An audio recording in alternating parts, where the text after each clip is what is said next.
لله أما بعد فأعوذ بالله من الشيطان الرجيم بسم الله الرحمن الرحيم والله تبارك وتعالى كما أمر في سورة الإيمان لا أقسم بيوم القيامة ولا أقسم بالنفس اللوامة أيحسب الإنسان أن لن نجمع عظامه بلى قادرين على أن نسوي بنانه بل يريد الإنسان ليفجر أمامه رب اشرح لي صدري ويسر لي أمري واحلل عقدة من لساني يفقهوا قولي اللهم أرنا الحق حقا وارزقنا اتباعه وأرنا الباطل باطلا وارزقنا اجتنابه آمين یا رب العالمین۔ حضرات، یہ سورۃ القیامہ کی ابتدائی آیات ہیں جو میں نے آپ کے سامنے تلاوت کی ہیں۔ قرآن مجید اپنے ہاں جو دلائل رکھتا ہے اللہ تعالیٰ کے وجود کو ثابت کرنے کے لیے، قیامت کے وجود کو ثابت کرنے کے لیے، وہ عام جو انسانی عقلی دلائل ہیں کئی دفعہ ان کے مطابق بھی ہوتے ہیں اور کئی دفعہ ان سے ماورا بھی ہوتے ہیں، خلاف نہیں ہوتے کبھی بھی۔ قرآن مجید میں اللہ تعالیٰ نے قیامت کو ثابت کرنے کے لیے، حالانکہ یہ خبر ہے کہ غیب کا معاملہ ہے کہ مرنے کے بعد سب قبروں میں سے نکالے جائیں گے، لیکن اس کو ثابت کرنے کے لیے جو اللہ تعالیٰ نے ایک دلیل دی ہے وہ ایسی ہے کہ ہر انسان اس کو دیکھ بھی سکتا ہے، اس کو محسوس بھی کر سکتا ہے اور اس کا مشاہدہ بھی کر سکتا ہے، خواہ دنیا کے کسی بھی خطے سے تعلق رکھتا ہو، کسی بھی زبان کو بولنے والا ہو، یہاں تک کہ کسی بھی عمر سے تعلق رکھنے والا ہو، اگر شعوری عمر کو پہنچ گیا ہے تو اس کے سامنے وہ دلیل آ گئی ہے قیامت کی۔ اللہ تعالیٰ بس اس کو یہ ہے کہ بار بار انسان کے سامنے لاتے ہیں۔ قرآن مجید میں فرمایا لا اقسم بیوم القیامہ، قیامت کے انکار کے مختلف شیڈز ہو سکتے ہیں۔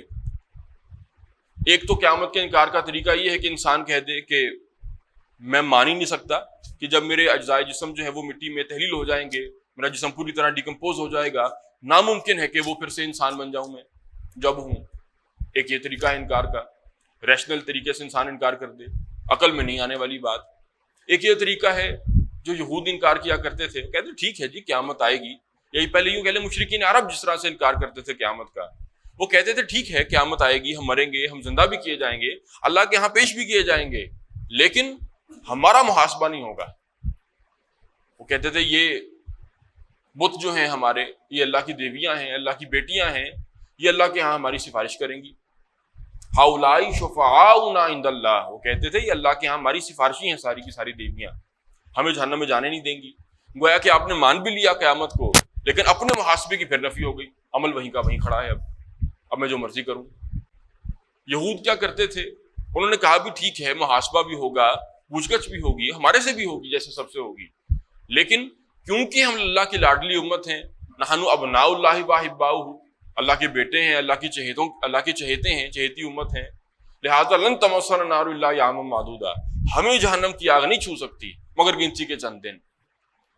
جائیں گے بھی تو اللہ، لوگ پوچھ سکتے ہیں اللہ تعالیٰ سے کہ اے رب تو ہمارا بھی رب ہے، ان کا بھی رب ہے، ہم نے وہی حرکتیں کی، ہم نے وہی گناہ کیے، ہمیں تو جہنم میں ڈال رہا ہے، یہ یہودی تھے، یہ ان کو تو جہنم میں کیوں نہیں ڈال رہا؟ تو اللہ ایسے لوگوں کو دکھانے کے لیے ذرا ہمیں بھی ٹچ کر دے گا جہنم کے ساتھ 2-4 دن کے لیے، بس اتنی دیر کے لیے ہم جہنم میں جائیں گے، بالآخر ہم نے جنت ہی میں جانا ہے۔ یہ بھی ایک طریقہ ہے آخرت کے انکار کا، اپنے محاسبے کے انکار کا، کہ مان کر بھی آپ نے نفی کر دی۔ اب یہ شیڈز ہیں کفر قیامت کے انکار کے۔ اب فرمایا کہ لا اقسم بیوم القیامہ، جو سیدھا انکار ہے کہ ہم مانتے ہی نہیں ہے کہ قیامت آئے گی، اس کو اللہ تعالیٰ پہلے ثابت کر رہے ہیں کہ ہرگز نہیں، میں تو قسم کھاتا ہوں قیامت کے دن کی، ولا اقسم بالنفس اللوامہ، اور میں قسم کھاتا ہوں، میں گواہ بناتا ہوں کس کو؟ نفس لوامہ کو، ملامت کرنے والے نفس کو۔ یہ ملامت کرنے والا نفس یہ انسان کا گواہ ہے کہ قیامت آئے گی۔ کیسے؟ یہ بڑی سمجھنے والی بات ہے کہ اللہ تعالیٰ نے نفس کی صفت بیان کی ہے، ہر انسان کا نفس، ہر انسان کی جان لوامہ، وہ ملامت کرتی ہے۔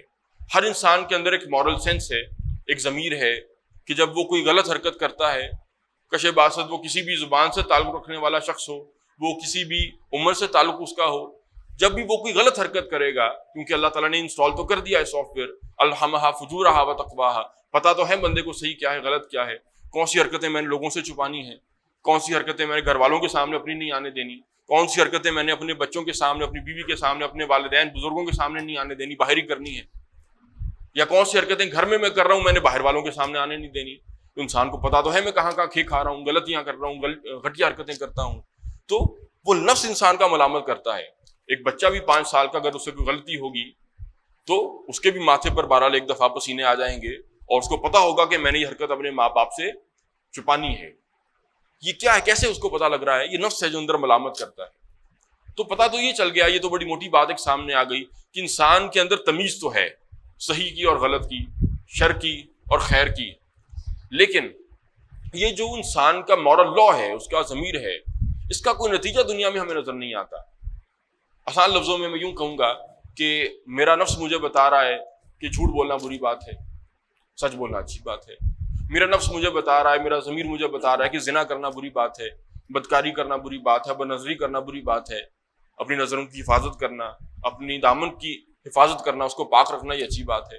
یہ بتا تو رہا ہے میرا ضمیر مجھے، لیکن میں دنیا میں الٹا دیکھتا ہوں کہ جو لوگ بدکاریاں کر رہے ہیں، یا جو لوگ جھوٹ بول رہے ہیں، یا جو لوگ رشوت خوری کرتے ہیں، یا جو لوگ سود کھا رہے ہیں، وہ دنیا میں پراسپر بھی کر رہے ہیں، دنیا کے اندر بہت اچھی زندگی بھی گزار رہے ہیں۔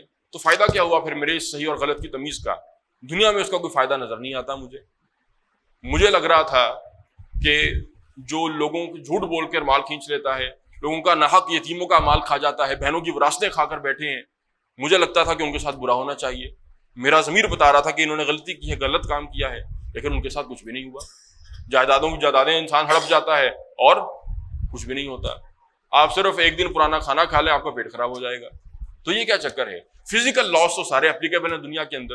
دماغ بتاتا ہے باسی کھانا کھاؤ گے پیٹ خراب ہوگا، وہ ہو جاتا ہے، لیکن میں جائیدادیں حرام کھا جاتا ہوں، کچھ بھی نہیں مجھے ہوتا۔ تو پھر یہ میرا محسوس کرنا کہ یہ صحیح ہے اور یہ غلط ہے، اس کا فائدہ تو کچھ بھی نہیں ہوا۔ تو اس کو اللہ تعالیٰ نے دلیل بنایا ہے کہ دنیا میں فائدہ نظر نہیں آ رہا۔ دنیا میں بہت سارے لوگ جو ہیں وہ حرام کھاتے ہوئے اچھی زندگی گزارتے نظر آئیں گے، اور بہت سے ایسے بھی نظر آئیں گے جو حلال کھا رہے ہیں لیکن بمشکل 2 وقت کی روٹی پوری کرتے ہیں اپنی۔ اب لا محالہ وہ جو اس مورل لا کا نتیجہ نکلنا چاہیے تھا کہ اچھوں کے ساتھ اچھا ہو، اور میرا نفس بتاتا ہے کہ بروں کے ساتھ برا ہونا چاہیے تھا، وہ ہو نہیں رہا۔ تو لازماً کوئی دوسری دنیا ہونی چاہیے، دوسرا جہاں ہونا چاہیے جہاں پر ظالم کو اس کے ظلم کا بھرپور بدلہ ملے۔ میں مثال دیتا ہوں، ایک بندے کا دماغ خراب ہوا، اس نے اپنے اوپر بم باندھا اور کسی مارکیٹ میں جا کر ایکسپلوڈ ہو گیا، پھٹ گیا، 100 بندے مر گئے۔ اب وہ صرف 100 بندے مرے نہیں ہیں، ان 100 بندوں کے ساتھ ان کی بیویاں بھی ہوں گی، ان کے گھروں پر وہ بھی بیوہ ہو گئیں، ان کے بچے بھی ہوں گے، وہ بچے بھی یتیم ہو گئے۔ پھر یہاں تک وہ جرم کے اثرات ختم نہیں ہو جاتے، وہ بچے جو یتیمی میں بڑے ہوں گے، نیگیٹو سائیکالوجی لے کر ڈیولپ بڑے ہوں گے، ان کے اندر بھی وہ ایک جذبہ ہوگا، ایک ریئیکشن پیدا ہو سکتا ہے انتقام لینے کا، ریونج کا۔ ہو سکتا ہے کہ وہ بھی پھر جرائم کی طرف جائیں، کوئی غربت کی وجہ سے جرائم کی طرف جائے گا، کوئی انتقام لینے کے لیے جرائم کی طرف جائے گا۔ اب وہ معاشرے کے اندر پھر مزید فساد آگے بڑھ رہا ہے۔ وہ جو ایک بندہ ہے جس نے وہ جرم کیا ہے، اب اس کو آپ کیا سزا دے سکتے ہیں؟ وہ تو مر گیا، ختم ہو گیا۔ چلیں بالفرض اس نے اپنی جسم کو نہیں بم باندھا تھا، کہیں رکھ کر آ گیا، وہ آپ نے اس کو بعد میں پکڑ بھی لیا۔ اول تو پکڑنا بڑا مشکل کام ہے، ایسے بندے کو پکڑ بھی لیا، اس پر مقدمہ بھی ہو گیا اور وہ مجرم ثابت بھی ہو گیا۔ اب آپ اس کو کیا سزا دیں گے؟ وہ جو اس نے 100 بندے مارے، 100 عورتوں کو بیوہ کیا اور 100-200 بچوں کو کم از کم یتیم اس نے کر دیا، اور پھر اس کے آگے جو جرائم معاشرے کے اندر پھیلیں گے، اب اس ایک بندے کو آپ اگر سولی چڑھا بھی دیں، اس ایک بندے کو آپ پھانسی دے بھی دیں، ایک بندے کو آپ رجم بھی کر دیں، اس کے قتلے بھی بنا دیں چھوٹے چھوٹے، تو آپ وہ جو اس نے جرم کیا ہے اس کا بدلہ نہیں اس کو دے سکتے، اس کی سزا اس کو پوری نہیں دے سکتے۔ بھلے ہی اس کو عدالت میں سزا لکھ دی جائے، قاضی سنا دے جی سزا کہ اس بندے کو 100 دفعہ پھانسی دے دی جائے، اس بندے کو 100 دفعہ جو ہے وہ 20 فٹ اوپر سے نیچے گرا دیا جائے، وہ تو 1-2 دفعہ میں مر جائے گا، پھانسی میں تو پہلی دفعہ میں مر جائے گا، تو لکھنے کی حد تک ہے صرف بات۔ تو لازماً اس کو سزا تبھی مل سکتی ہے کہ کوئی دوسری ایسی زندگی اس کو ملے کہ جو کبھی نہ ختم ہونے والی ہو، جہاں پر نہ اس کو موت آئے اور اس کا عذاب جو ہے وہ مستقل اس پر جاری رہے۔ لا یموت فیہا ولا یحیا، وہ کیفیت کی زندگی اگر ہوگی تو اس کی سزا پوری ہو سکتی ہے، ورنہ اس کو کوئی دنیا کی طاقت سزا نہیں دے سکتی۔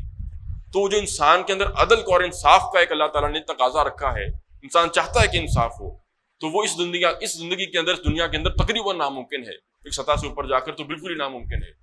اسی طرح ایک بندے نے خیر کیا، نیکیاں کی، اور چلیں عام بندے کی کیا بات کرنی ہے، ہم محمد رسول اللہ صلی اللہ علیہ وسلم کی بات کرتے ہیں، وہ محسن انسانیت ہیں، تمام نوع انسانی کے سب سے بڑے محسن، قیامت تک آنے والے ہر انسان کے کندھوں پر ان کا احسان رہے گا کہ انہوں نے انسانوں کو ہمیشہ ہمیش کی جنت کا راستہ دکھایا اور ہمیشہ ہمیش کے جہنم کے عذاب سے بچنے کا، چھٹکارے کا، نجات کا طریقہ دکھا دیا۔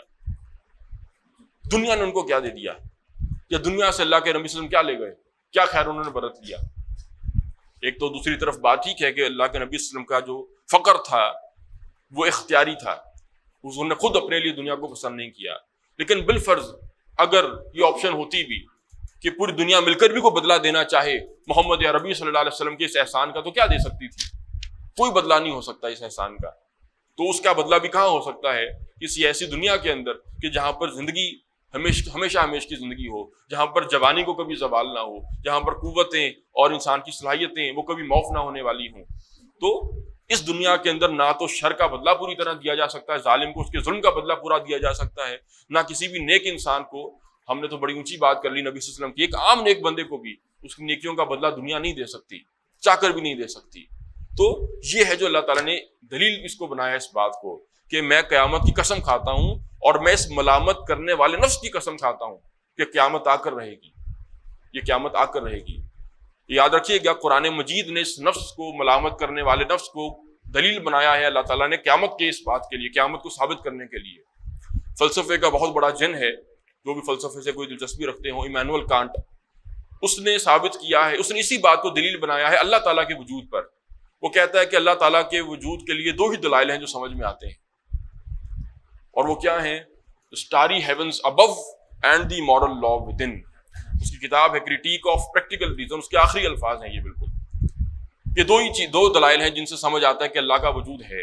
یہ اسٹاری ہیونز ابو، یہ آسمان جو ستاروں سے بھرا ہوا ہے، یہ اپنے آپ میں بتا رہا ہے کہ کوئی اس تصویر کا مصور ہے، کوئی اس تخلیق کا خالق ہے۔ کوئی ڈھیٹ بن جائے نہ مانے تو دوسری بات ہے۔ اور دوسرا the moral law with in, یہ جو انسان کے اندر ایک تمیز ہے صحیح اور غلط کی، خیر اور شر کی، یہ بتا رہی ہے کہ کسی نے تو یہ تمیز انسان کے اندر ڈالی ہے، اور یہ کامن ہے پوری دنیا کے اندر۔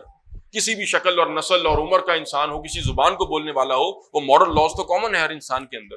دنیا کا کوئی انسان فطری طور پر کبھی نہیں مانے گا کہ زنا کرنا کوئی اچھی بات ہے، کرتا ہو یا نہ کرتا ہو دوسری بات ہے۔